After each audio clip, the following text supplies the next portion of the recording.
Hello and welcome to Education in Focus podcast from Adoption Focus, a space to delve into all things school and education related. My name is Leigh and I'm the training manager at Adoption Focus.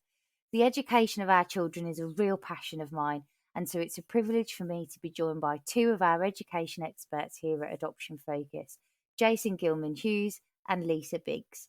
Jason is our wonderful education advisor, and your background is primary education, isn't it, Jason? Yes, it is indeed. Many years, I think about 25 or so, spent in schools as a teacher, Senko, deputy head teacher in different schools settings. And over that time, always been interested in children with additional needs and particularly those who've been in care or formerly looked after. And over the more recent sort of past, the last 4.5 years or so, I'm actually a foster parent as well. So um, having looked after many children over that time, seeing the sort of challenges they experience, particularly not just at home, but also with regards to schools, I think it's interesting to see how it feels from the other side. So hopefully having a foot in both camps is quite an interesting perspective nowadays. Thanks, Jason. Our second expert is Lisa Biggs. Lisa is part of the training team at Adoption Focus, supporting our adopters to navigate their adoption journey. Your experience is as a secondary school teacher, isn't it, Lisa? It is, yeah. So I worked in secondary schools for 13 years, and although I didn't do much on the pastoral side, I've been a maths teacher, second department, and a head of department as well. And I was a form tutor as well, so I did do a bit of pastoral. But I'm also an adoptive mum as well, so I'm now getting the chance to see school from a completely different perspective, and it's been an eye opener so far. Thanks, Lisa. So, just for you listeners, within Education in Focus, we will explore a range of topics and we would really welcome your suggestions, questions, and contributions. So, please feel free to drop us an email at education@adoption-focus.org.uk. Some topics we explore will be specific to adoption and the needs of our children, whilst others will be more general. We will never profess to be the experts on every school and every child, but will endeavour to offer different perspectives and give you the tools and knowledge to support your child's education. We would love to hear your experiences too. So if you fancy joining us on the podcast, you're more than welcome. Just drop us an email. As a parent of an adopted child, are there particular triggers within school that I should be aware of, Jason? Yeah, there could be lots, really, unfortunately. It depends on your child, of course, but there are so many things that happen in schools that uh, on the face of it sound really good fun and probably are for a lot of children, but some of these things are not such fun for our children, depending on what they've experienced in their early childhood. Um, I can think of many examples. I mean, one that strikes me is a personal example. One of our boys, although we weren't really aware of it at the time, it was Halloween was a huge thing. Wow. Um, we had a notion that might be something of an issue. I always tended to keep Halloween low key anyway. I don't particularly like it, or some of the things that it can trigger in children anyway. But it inevitably just creeps up. It's there. It's everywhere. And although schools don't particularly celebrate Halloween, or it's going to be something that children talk about, and there'll be pumpkins and things around. So um, it took us slightly by surprise in the extent of the trigger for him, but we learned a lot from that. And I'm guessing a lot of parents will know or will probably discover triggers that they didn't expect. Sometimes we don't know what the children have been through. But there are things like Mother's Day, Father's Day, Christmas, Easter. Then you've got all the charity events like Children in Need and Comic Relief. Now, whilst they might not themselves be a triggering event, just sometimes having to dress up or do things that are different, and when the school feels different and everyone's not doing their normal routine, that can throw a lot of our children. It can make them feel very out of sorts and anxious. As we know, a lot of our children struggle anyway, and they really thrive on those routines and structure and that predictability. And suddenly, you're faced with people not dressing in the same clothes. And again, some children have sensory needs, and so actually dressing in other clothes isn't something they enjoy, and they might want to be in the uniform, and therefore they don't. But at the same time, they don't want to feel like they're sticking out from the others. So it can be quite a difficult thing to navigate.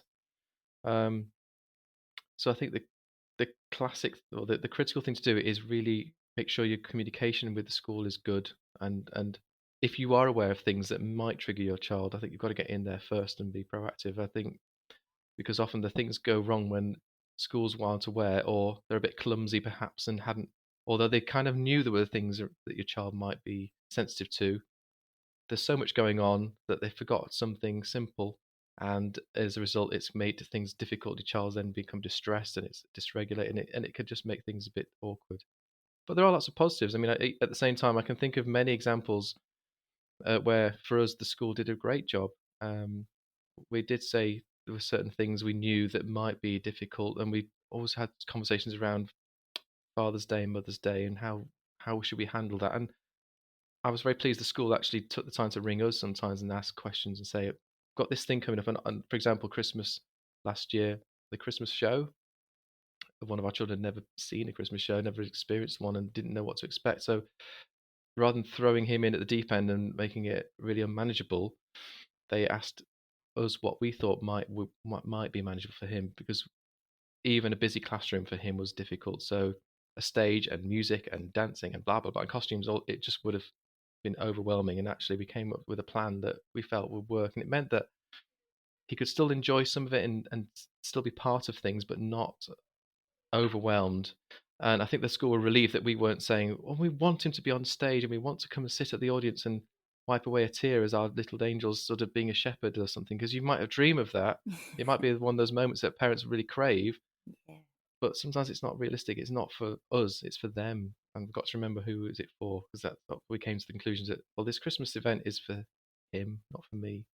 And whilst I love Christmas events, I've seen hundreds of them, thankfully, in school anyway. I've seen many and many productions. So I'm lucky in a sense. I suppose I don't need to, but we found a way that we could celebrate with, enabled him to celebrate and be part of it without it becoming something that was a massive trigger. So as I say, there are lots of things that could trigger your child. So and schools can get it right, but I think you've got to be proactive. That's what I would say. I found it really interesting thinking about trigger points in an academic year from a secondary perspective, because in some ways managing trigger points in a secondary school is easier because we don't make big things of things like Mother's Day or Father's Day, Halloween or Easter, and involvement in things like plays and concerts is often voluntary. So children tend to put themselves forward for these things through their drama teacher or through an Mm, extracurricular club. So in that respect, triggers don't arise in the same way. However, if children are finding those points triggering, then they do bring it into school. And I think when I was reflecting on it, I was quite disappointed in myself that I couldn't think of examples of times when I dealt with triggers well, or I dealt with them at all. And so I was thinking through the options of why that might be. Was it that I have never taught a child that was triggered by anything? But as well as being a maths teacher, I have also taught psychology. I've also taught PSHE, and that does cover some sensitive topics. And I also held form room discussions as well. So I don't think that's the case. Was it that I accidentally managed to navigate these sensitive subjects well? Maybe, hopefully. Or was it the option that actually I wasn't aware of the triggers, and I never found out if I did it well or not? And to be honest, that does leave me feeling a little bit uncomfortable that in those 13 years of teaching, I may have inadvertently not supported a child through a triggering mm, situation. I didn't check in with them afterwards to find out if that young person was okay. And I think I think trigger points within the year are less widely known and discussed in secondary schools than they are in primary schools. So we do kind of appreciate that there are flashpoints in the year. So on the Christmas run up, you might find that behaviour is deteriorating. But that's generally seen as like a whole school thing rather than individual mm. children. So we do try and keep routine until the very end, keep things structured, try and keep the school looking and feeling the same. but it's seen more from a behavioural management point of view for a whole school rather than actually a well thought out plan of supporting young people through triggering times. So yeah, I'm not sure that's the answer that people would want to hear, but it's definitely my reality from being within quite a few secondary schools and looking at those trigger points throughout the year. Yeah, it's interesting, isn't it? How different that secondary schools actually seem to be more routine, perhaps overall. Um, Whereas Yeah. I'm trying to think of other things that happen. I mean, another thing that can be an issue is particular anniversaries may trigger things for some children that might be Mm. not at any specific date that other people might notice. Birthdays can be difficult sometimes because it depends on what a child associates with birthdays for them. They might actually find it wonderful, but the excitement itself is difficult for them to regulate. So it might express itself in a different way that maybe means it's difficult for them to manage around that time in school. I think again, it's a case of just making the school aware that this is might be what's happening and what might be going on, and be sort of prepared for it so that you can hopefully avoid problems arising. Because that's generally the situation. As I said before, I think most of the things where they go wrong, it's just inadvertent. Usually, it's kind of oops, a slight forgetting, missing something. Um, Yeah. Very rarely is it something that people just totally disregard and say, "Well, never mind, just get on with it." I'd hope not, but that would be an issue definitely if that was happening. Um, I was just only thinking about other things that happen in primary schools. You often get visitors to the school. I don't know if that's the same in secondary, where you might get a visit from the fire engine. It's exciting, it's brilliant, but I don't know. For some children, that might actually bring back a horrendous memory or something. The police, again, I can think of that not being a easy one for some. But if the children are prepared and know it's going to happen, and we can explain that we know that, well, we've got a police officer coming into school, but they're going to talk about this, that, and the other, and if that's something that is difficult for your child, then you can acknowledge it with them and explain that it might be stressful, but here are some options. If it's too much, you don't have to be there, you don't have to take part, you can do something else. And hopefully that's something you can agree with the school. That's what I said before about getting in there and saying, actually, can we just talk about what might work here? And hopefully they'll ask. Lisa, are there any triggers within the curriculum for our adopted children specifically? You see, now this one I find easier to reflect upon because we are quite curriculum heavy in secondary schools. There's a lot of curriculum thrown around to all the subjects that they study. Um, and it can be quite difficult to identify them because your child is going to have a lot of teachers and there will be, like I say, lots of different things that they study. It might be that biology covers genes and hereditary traits. PSHE might cover domestic abuse or substance misuse. History quite often talk about family trees. Psychology can talk about mental health concerns or attachment issues. English literature might have a book with an adoption theme in it running through. Even in maths, we work so hard to shoehorn in real life context that you'd be amazed with what they come up with. So that one's quite an unpredictable one. I can remember myself having to write a poem about my mum in English language class when I was at school. And I really hope that it would be dealt with more sensitively than it was when I was at school. But these things are quite often they're part of the curriculum, they're tasks that need to be completed. And I couldn't agree with Jason more when it's all about communication and making sure we get the message out there so that teachers can pick up those possible curriculum triggers in time. Yeah, I mean, hopefully, just that as you were talking about that, it made me think about topic webs and things. Often schools will send out, the primary school often send out some kind of information at the start of the term saying, "Oh, this is what our topic is this term. We're going to learning about X, Y, and Z." So if you can see there's something in that theme that you feel may be, potentially presenting a problem or an issue for your child, then that's the point at which to say, "Hello, school. Can I just let you know that this is this thing you're doing? Can we just have a chat about it? Because it might cause a problem." And they might not want to, you might not want to deal with the consequences in school. So let's try and avoid that. Um, so yeah, baby photos and things like that. Sometimes you get these letters saying, bring a baby photo in. I remember that was something we had to do and thought, oh, that's where the school did forget Yeah. something. And we said, well, don't have any actually. and you don't want a child suddenly feel like they're again different They're and the only one. um, Yeah. can't be the same as the others. And how do you deal with that? So it is secret. It is communication, I think. Um, but if the school is organising events and you just feel it's not appropriate, and you feel that they're putting a bit of pressure on, which hopefully they wouldn't, but there's absolutely nothing wrong with, of course, say politely declining and saying no, I don't think that's going to work for my child. So no, I don't want to take part in X or Y because I don't think it'll work for them. Um, Even though it might seem like fun on the surface, some things won't be for the children. So, Jason, if communication is key, which I completely agree, it absolutely is, how much detail should we go into about our child's history and potential triggers with school? Hmm. That's as much as you feel comfortable in disclosing, I think. But you'd have to hope. Well, you really should expect actually them to be respectful of this of anything that's confidential, and so you might need to have a conversation in a room away from other people that aren't listening. But to there might be some things that are relevant that you need them to know. You don't have to go into specifics, but you might have to say they experienced, or for example, I have to go back to Halloween just because it's familiar.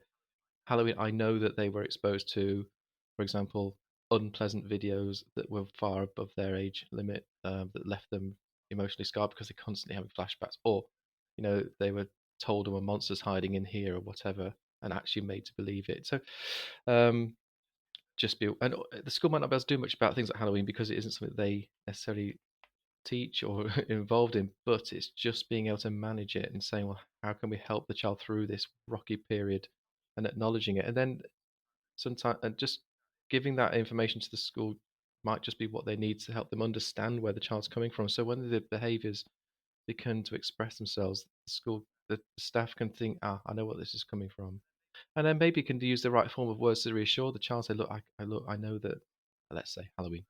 Um, we know that Halloween can be a bit tricky for you. It might make you big wobbly feelings inside. So let's go and do something that makes let's go and do this instead, and let's do some so you can distract them. And by acknowledging it for them, that can be very powerful anyway, can't it?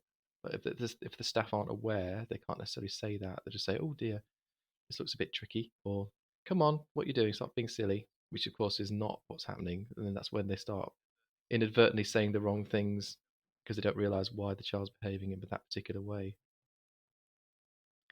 I think it's interesting listening to you talk about communication with a primary school, because obviously in a primary school you have one class teacher, so there is that opportunity to have a conversation and to kind of like pass that information on in person, and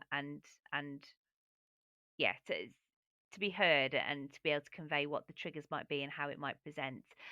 Um, in a secondary school, logistically, it's slightly more difficult because there are a lot more teachers involved. So actually having one-to-one meetings with them all is going to be very challenging. Hmm. And also, just by the nature of the way the secondary schools are set up, teachers know their children a little bit less well. So a primary school teacher will spend 5 days a week with their class. They get to know them quite well very quickly, whereas a secondary school teacher might have 5 classes of 30 students that they see only a few times a week. So it's the depth of knowledge is different, Mm. and therefore I do really think that the onus is very much on parents to get the information to the relevant members of staff and to be able to do it more than once. So definitely at the start of each academic year when teachers change. But if there is a change of teacher in the middle of the year, then we might need to do it again. Um, if I talk about the logistics of how you can do that before I talk about what kind of things you might want to say, I've known parents in the past kind of just send an email. So at the start of the year, you get the emails of all the relevant teachers and you can kind of just pop an email out to everyone. But I've also known parents who create like an A4 sheet with like a pen portrait of their child. And then that's a handy thing because you can keep it as a parent, update it each year with new information, and send it out again. So some parents write the pen portrait for the point of view of the child. So they might include information such as I like routine and structure, and I find the end of term difficult when routines change. I learn best when I have written instructions as well as verbal instructions. I am adopted and may find topics involving discussions about family difficult.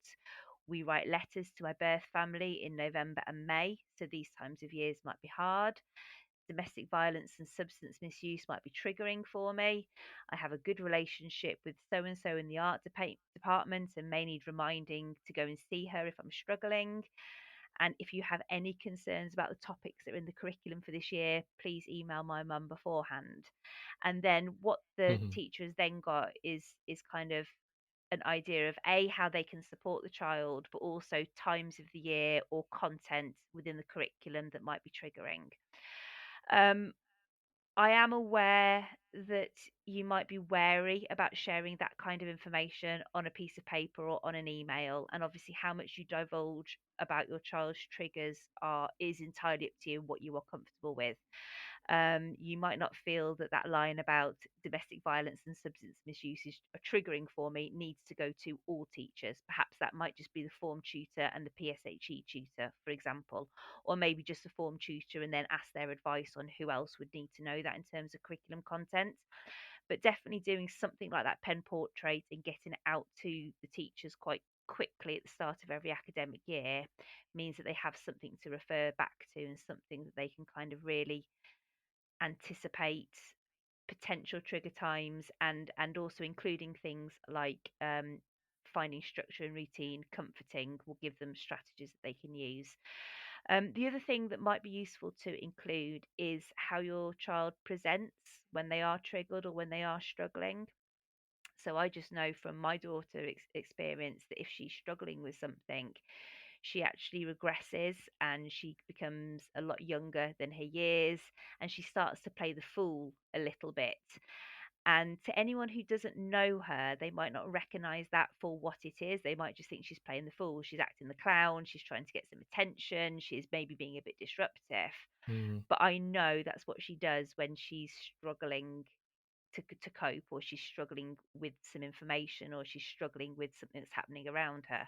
And so that might also be kinds of things that you want to include. How does your child present when they're finding things difficult? Yeah, that's a good point, though, isn't it? Those it can be easily mistaken for Yeah. something else, which is why teachers might say, "Oh, come on, don't be so silly," and those little phrases can be completely inappropriate and actually cause all kinds of problems. So it's best to try and help them and hope that school's receptive enough to listen to these bits of information. Well, yeah, it must be difficult in the secondary for that information to get shared around everybody. It is treading that fine line between making sure people are informed enough to be supportive, but actually not wanting to share information too widely and kind of lose privacy. What I would say is information sharing within schools is variable. So, in some cases, the individual class teachers at secondary school, the only thing that they might know is that your child is entitled to pupil premium. Um, and that could be the pupil premium due to economic disadvantage. It could be because they are looked after. It could be because they were previously looked after, or it could be because they're the children of service personnel. But actually, they don't necessarily know unless you say which one of Mm. those it is. Obviously, there are some members of the staff in the school that will know. So, the designated teacher will know, anyone who's in control of the administration and kind of like processes, that side of things will know. But individual teachers sometimes don't get information because schools do work quite hard to protect a child's right to privacy, and they tend to divulge information on a need to know basis. But that system in itself is slightly flawed, because if the person who's responsible for divulging information doesn't understand the need to know, then they might not ever convey something to the people that need it. Um, Unfortunately, issues surrounding adoption aren't widely understood in all schools. And it may be that someone thinks themselves, well, they were adopted when they were 2, they're 14 now, there's clearly going to be no problem, nobody needs to know anything about that. And we know that the Mhm. reality doesn't Yeah. match up to that. But if that's the impression of the person with the information, they might not be putting that information out there. So the onus has to be in secondary schools, the onus has to be on us as parents to make sure we are getting some information to the relevant people. But yeah, treading that line between how much to share and with who can be difficult. So it may be that you have to send out a couple of emails to different people with varying amounts of information on there. Yeah.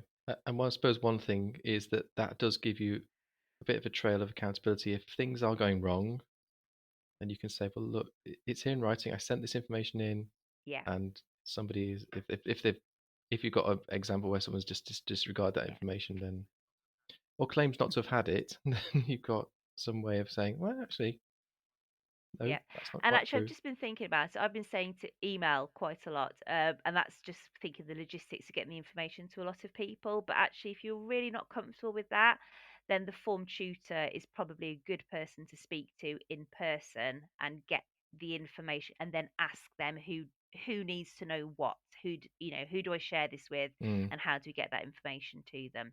So if you are adverse to actually putting it all down and sending it out into the big wide world, then a conversation with a form tutor yeah. would also be a good way to start this process. Aren't there quite often sort of pastoral teams as well in secondary school? So there may be people there who perhaps have quite an important role in those children's Yeah, lives. yeah. And also, if your children have additional needs, then we also need to think about informing the Senko team as well, don't we? That's another team that often play Yeah. a large role in our child's school life, and it'd be important they have the information about these potential triggers as well.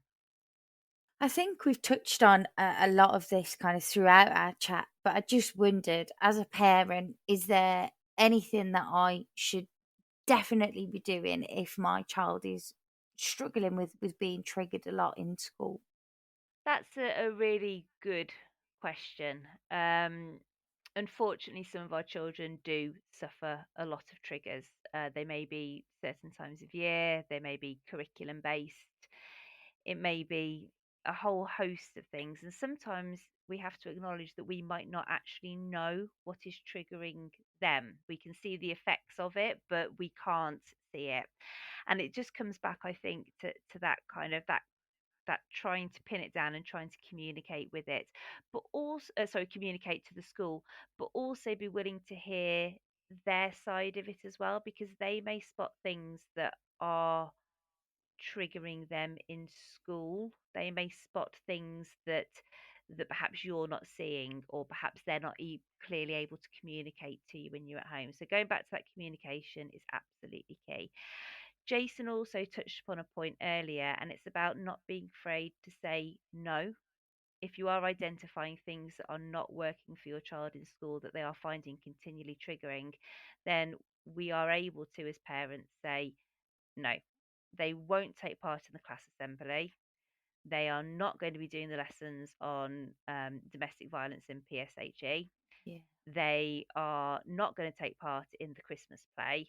And yes, okay, we can handle those conversations sensitively and find ways that our children don't feel left out, don't feel excluded, don't feel isolated, don't feel different. But we need to advocate Mm, for them. And, communication is key, but we are able to say no to people, to schools, when something is continually triggering our child. yeah, I absolutely agree. As I said, like we said before, it's we've got to try and remember who these things are for, and when they put these events, if it's events we're talking about, then if the events are for parents to enjoy, that's fine. But if it's at the expense of a child's well-being and stress levels, it's probably not worth it. So, whilst every child is unique and their story individual, we really hope that you found something useful from this episode. Be sure to look out for future episodes on Adoptiverse, such as transitions, you heard it here first, education, health and care plans, and parents' evening. Mm. Don't forget, you can contact us at any time with your suggestions, contributions, or questions at education@adoption-focus.org.uk. Thanks for listening.